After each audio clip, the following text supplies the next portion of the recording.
हर episode हम सीखेंगे कि एग्जाम बहुत ज़्यादा पास में आ चुके हैं। एग्जाम से पहले आप सबको पता है कि प्रीवियस ईयर क्वेश्चंस हमें लगाने होते हैं और एक दो या फिर तीन तो कम से कम मॉक टेस्ट लगाने होते हैं। आप पर डे से एक टेस्ट लगाइए, मतलब एक सब्जेक्ट का पर डे कम से भी कम 3 मॉक टेस्ट तो लगा लीजिए। हर एक सब्जेक्ट के लगाना, मैथ्स के कम से कम 4-5 लगा लेना, साइंस के लगा लेना 4-5, केमिस्ट्री के 4-5, फिजिक्स के 4-5 और हिंदी इंग्लिश के आप एक भी लगा सकते हो, उसमें कोई प्रॉब्लम नहीं है। अब आपके दिमाग में क्वेश्चन आएगा कि प्रीवियस ईयर लगाते हैं तो उससे हमें क्या सीखने को मिलता है। मैं आपको बताती हूँ कि जब आप प्रीवियस ईयर क्वेश्चन पेपर्स, अब यहाँ पे ध्यान दीजिए 5 ऐसे पॉइंट्स हैं जो मोस्ट इंपॉर्टेंट हैं और आपको ये याद ही रखने हैं।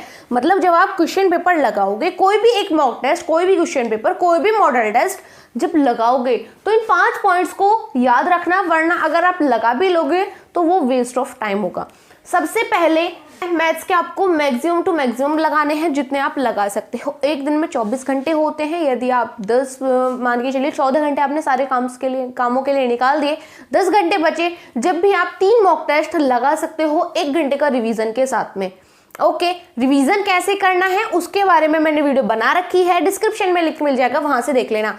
मैथ्स के कम से भी कम अगर आपके पास में अभी बचे हुए हैं 15 या फिर मान लीजिए 10 डेज है, क्योंकि फर्स्ट पेपर की आप तैयारी करोगे उससे पहले आपको थोड़ा सा छोड़ना होगा। 10 डेज है, 10 डेज के हिसाब से यदि आपके पास में 12th में हो 5 सब्जेक्ट है, 5 सब्जेक्ट में से आपको दो दिन मिल रहे हैं पर डे, तो आप क्या कर सकते हो, तैयारी के लिए भी आपके पास टाइम है। यदि आप टाइम टेबल के साथ में चलोगे, टाइम टेबल के लिए भी मैंने वीडियो बना रखी है, डिस्क्रिप्शन में लिंक मिल जाएगा।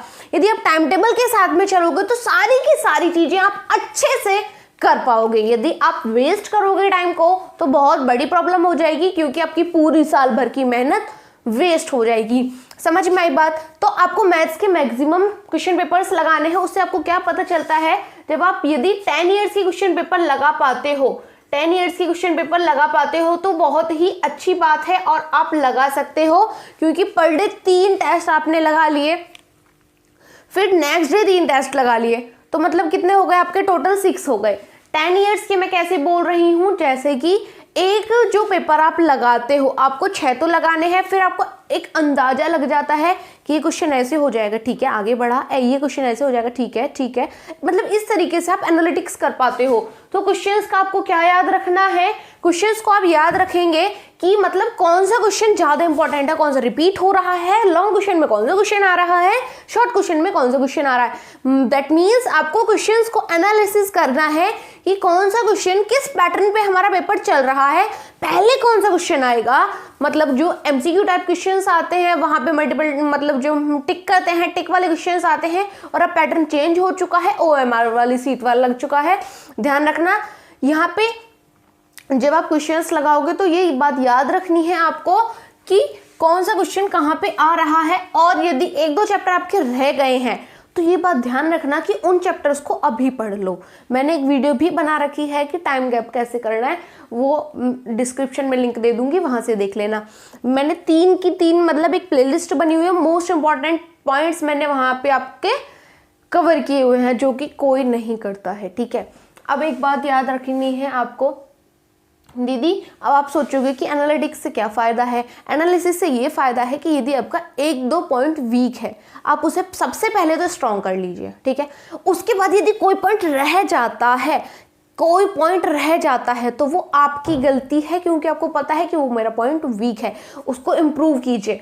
फायदा भी यदि रह भी जाता है तो ध्यान रखना कि क्या इसके ऑप्शन में कोई क्वेश्चन आ रहा है, क्या इसके ऑप्शन में कोई क्वेश्चन आ रहा है, आपको पता चल जाएगा। और जब आप क्वेश्चंस को एनालिसिस करोगे आपको पता चल जाएगा कि किस चैप्टर से कितना पेपर आ रहा है, किस टाइप के क्वेश्चंस आ रहे हैं, कितना टाइम देना है। एक बार 10th वाले बच्चे ध्यान दीजिए कि यदि ग्राफ आते हैं तो ग्राफ पेपर मांग लेना टीचर से, वैसे बिन मांगे वो आधी बार दे देते हैं और आधी बार नहीं देते, तो वो बात ध्यान रखना, ठीक है। क्वेश्चंस का आपको पता चल गया कि एनालिसिस करना है कि कौन सा क्वेश्चन कब आ रहा है, कैसे, मतलब लॉन्ग में आ रहा है, शॉर्ट में आ रहा है, कितना टाइम देना है, ठीक है। नेक्स्ट बात आती है टाइमिंग की। टाइमिंग आपको क्या करना है, प्रीवियस ईयर क्वेश्चन पेपर लगाते समय आपको एक वॉच रख लेनी है अपने पास में, फोन नहीं रखना, या फिर फोन का टाइम देख लेना, लिख लेना कि इतने बजे स्टार्ट किया था, 3 घंटे 3 घंटे में वो पेपर आपको पूरा करना है। 15 मिनट रीडिंग के लिए मिलती है। रीडिंग कैसी करनी है वो आप देख लेना। अब देखो, सबसे पहली बात आती है कि जो हमारी टाइमिंग है, टाइमिंग कैसे रहेगी, 3 घंटे प्रॉपर आपको देने हैं। ऐसा नहीं है कि यहाँ चले गए वहाँ चले गए, नहीं। अपने मम्मी पापा से बोल देना कि मैं पेपर लगा रहा हूँ, पेपर लगा रही हूँ, तो प्लीज़ मुझे डिस्टर्ब मत करना, क्योंकि मेरे एग्जाम आए हुए हैं। पेरेंट्स डिस्टर्ब नहीं करते, एग्जाम टाइम चल रहा है, ठीक है।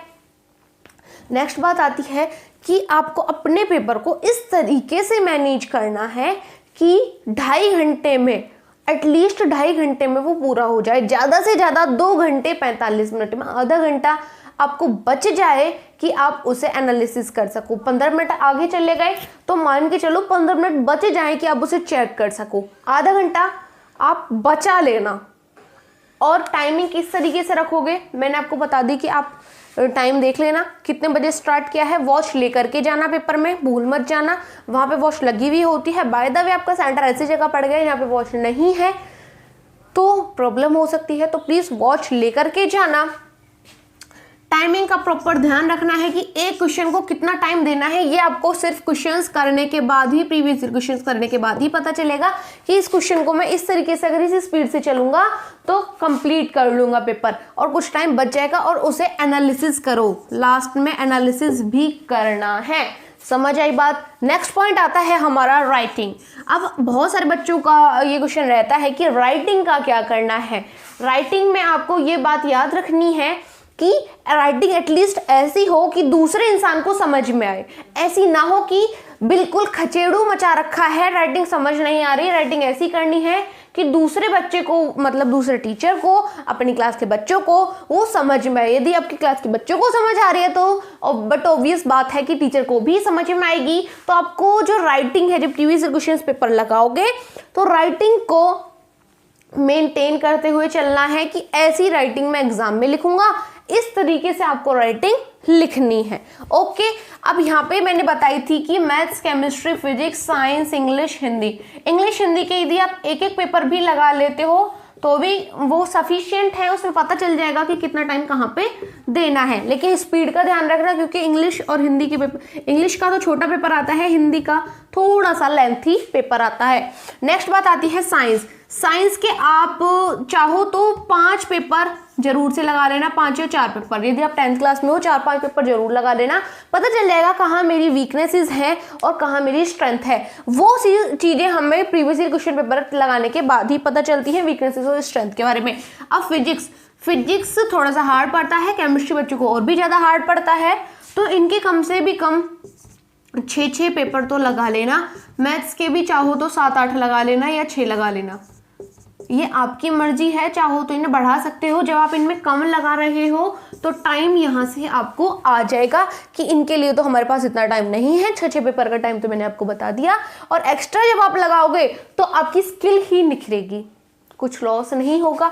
तो इसको आप यहाँ पे शिफ्ट कर सकते हो, ठीक है। अपनी प्रिपरेशन को अपने हिसाब से डिजाइन करो, मेरे हिसाब से नहीं, किसी और के हिसाब से नहीं। ये देखो, प्रीवियस ईयर क्वेश्चंस पेपर जरूर लगाने हैं, लेकिन कितने और कब, मैक्सिमम लगाने की कोशिश करना। यदि आपकी प्रिपरेशन में थोड़ी बहुत ढील है, कुछ चीज़ें याद नहीं है, कुछ फॉर्मूलाज याद नहीं, कुछ चैप्टर नहीं निकला है, तो उसे अभी निकाल लो। एग्जाम के बीच के दिनों के लिए मत छोड़ो, प्रॉब्लम क्रिएट हो जाएगी। नेक्स्ट आता है स्पीड। स्पीड आपको इतनी रखनी है कि मिनिमम से मिनिमम टाइम में आप क्वेश्चन को कर पाओ। जैसे कि स्टार्टिंग में यदि प्रीवियस वो आए हैं, टिक द करेक्ट ऑप्शंस आए हैं, 10 मिनट में सारे के सारे करेक्ट कर लो, या फिर 5-10 मिनट लगती है उसमें उतना कर पाओ। एक लॉन्ग क्वेश्चन में ज़्यादा से ज़्यादा 7 मिनट दे देना, ठीक है। इस तरीके से आपको मैनेज करना है अपने टाइम को। और ये मैनेज कब होगा, जब आपकी स्किल्स इंप्रूव होंगी प्रीवियस क्वेश्चन पेपर लगा करके, और आपको याद होंगी सारी चीज़ें। पैटर्न आपके दिमाग में होगा कि हाँ ये क्वेश्चन ऐसे होता है, और अपने दिमाग से क्वेश्चनिंग करना स्टार्ट करो। और इस तरीके से आप अपनी स्पीड को इम्प्रूव करोगे। स्पीड इम्प्रूव तब होगी जब आप ज़्यादा से ज़्यादा क्वेश्चन पेपर लगाओगे। एक दिन आप इन 10 दिनों में एक रफ कॉपी जो 50-60 रुपए की आती है वो भर जाएगी, यदि आप अच्छे से तैयारी करते हो तो। और स्पीड तो आपकी अपने आप इम्प्रूव हो जाएगी। यदि आप स्पीड में यहाँ चल रहे थे, एग्जाम टाइम में यहाँ हो, तो जो सारे के सारे बच्चे जो प्रीवियस ईयर क्वेश्चन पेपर नहीं लगा के गए वो एवरेज ही चल रहे होंगे। और आप यहाँ हो तो क्या आप में और इनमें अंतर नहीं आएगा? इतना बड़ा अंतर बहुत है। एग्जाम में 2-4 नंबर का अंतर भी बहुत होता है, जबकि यहाँ पे बहुत बड़ा गैप आ रहा है। आप अपनी कॉपी को अच्छे से एनालिसिस कर पाओगे और अच्छे से अपना पेपर कर पाओगे और आपको ना ये प्रॉब्लम रहेगी कि टाइम पे पूरा होगा या नहीं होगा। नेक्स्ट बात आती है एनालिसिस। लास्ट में आपको प्रीवियस ईयर क्वेश्चन पेपर लगाने के बाद में अपनी कॉपी को इस तरीके से चेक करना है कि ये किसी और की कॉपी है, मुझे इसमें गलती निकालनी ही निकालनी है, चाहे कुछ हो जाए मुझे गलती चाहिए। गलती निकालोगे तो पता लगेगा कि कहाँ पे आपकी गलतियां आ रही हैं, कौन सा पॉइंट आपका वीक है, कौन सा इम्प्रूव है। जो इम्प्रूव है उसको नॉर्मल लेके चलना और जो पॉइंट वीक आ रहा है कि ये क्वेश्चंस मुझ पे नहीं हो रहे, उस चैप्टर को फिर से पढ़ो, रिवीजन करो, उसे लर्न करो। जो कुछ भी करना है सब्जेक्ट के हिसाब से करो।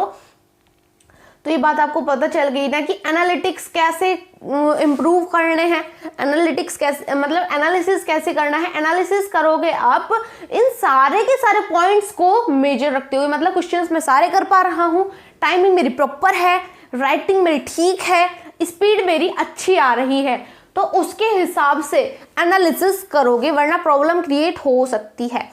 आई होप आपको ये सारे के सारे पॉइंट समझ में आए हैं। मैं आपको एक ग्राफ समझाती हूँ, यहाँ ध्यान दीजिएगा। जैसे कि यदि आपकी प्रिपरेशन है वो ऐसे चल रही थी, ऐसे चल रही थी, एग्जाम आए आपने उसे ढील दे दी कि हाँ हम पे सब कुछ आता है, ठीक है, तो ये ग्राफ नीचे ही चलता चला जाएगा। बहुत सारे बच्चे ऐसे करते हैं कि पूरी साल पढ़े, एग्जाम टाइम में नहीं पढ़े, फेलियर। कुछ बच्चे थे जो ऐसे चल रहे थे, उन्होंने थोड़ा सा ध्यान दिया और सीधे चल रहे हैं। तो ये वो वाले बच्चे हैं जो एवरेज रहेंगे, ठीक है, जो एवरेज रहेंगे। लेकिन कुछ बच्चे ऐसे हैं जिन्होंने एग्जाम टाइम आने पर अपनी स्पीड को, पूरी साल तो वो पढ़े थे और अपनी स्पीड को और ज्यादा अप कर दिया। तो आप खुद देख लीजिए कि इन दोनों के बीच में कितना ज्यादा डिफरेंस आपको देखने को मिल रहा है। तो आप ये डिसाइड करेंगे कि आपको यहाँ पे आना है, यहाँ पे या यहाँ पे। आप खुद सोच लीजिए कि मुझे कौन सी कैटेगरी में आना है। आई होप आपको सारे के सारे पॉइंट्स क्लियर हैं। यदि एक भी डाउट है किसी भी चैप्टर से रिलेटेड, कोई भी पॉइंट समझ में नहीं आ रहा, कमेंट बॉक्स में लिख देना कि दीदी ये वाला पॉइंट हमारा वीक है, आप प्लीज इस पे वीडियो बना दीजिए। प्लीज भी नहीं लिखोगे, सिंपल लिख देना कि ये वाला पॉइंट वीक है, इस पे वीडियो बना दीजिए। मैं तुरंत उस पॉइंट पे वीडियो बना दूंगी। आपके एग्जाम्स आने वाले हैं तो एग्जाम्स पे फोकस कीजिए, रिवीजन कीजिए, सारी की सारी चीजें अच्छे से लेकर के चलिए। और यदि आपको नोट्स चाहिए तो नीचे जो व्हाट्सएप नंबर शो हो रहे हैं वहां पे आप कांटेक्ट करोगे। 100 कलरफुल डिटेल नोट्स हैं, अच्छे से आपकी प्रिपरेशन को करने में मदद कर सकते हैं। हम मिलते हैं इसके बाद नेक्स्ट वीडियो में, तब तक के लिए जय हिंद, जय भारत।